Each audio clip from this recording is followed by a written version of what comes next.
Kryesia e BDI-s i ka dhënë mbështetjen e plot kreut të Partisë Ahmeti për të vendosur nëse dhe kur do t'i ofrojnë nënshkrimet për qeverisjen e ardhshme të mundshme me LSDM-n. Burimet e Alsat nga brenda partisë thonë se ende nuk është vendosur nëse do t'jepen nënshkrimet, por të paktën kryesia ka vendosur një zëri që të drejtën për këtë ta ketë ekskluzivisht vetëm kreu Ahmeti. Po ashtu një zëri mbrëm mori pëlqimin edhe ligji për gjuhën shqipe, i cili ishte pika kryesore e shqyrtimit të mbrëmshëm në kryesinë e Bluve në Reqic.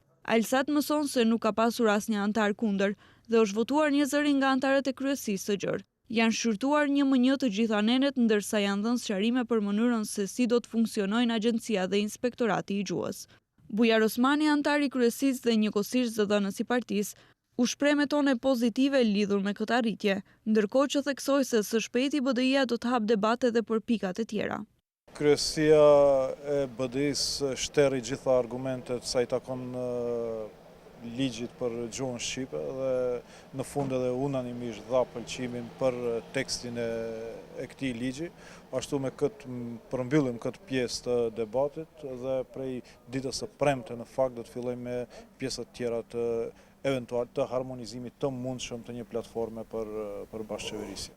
Nga ana tjetër, Rafis Aliti, antar i kryesisë së BDI-s, pranoi se ligji nuk është i përkryer siç kërkonte edhe vetë partia e tij, por gjithsesi theksoi se ai është i kënaqshëm në këtë fazë. I kemi dhënë mbështetje parimisht, ngel që kryetari me grupin negociues takohen me përfaqësuesit e LSDM-s. Unë mendoj se i përkrim nuk është, por ne i kemi dhënë drejtje shile.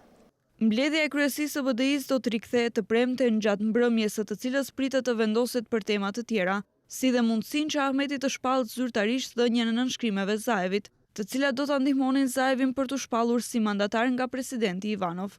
Për mandatarin e dytë, afati do të shfrytëzohej edhe për shqyrtimin e posteve dhe përbërjes së qeverisë së re të mundshme, harmonizimin e platformës së përbashkët qeverisëse dhe çështje të tjera.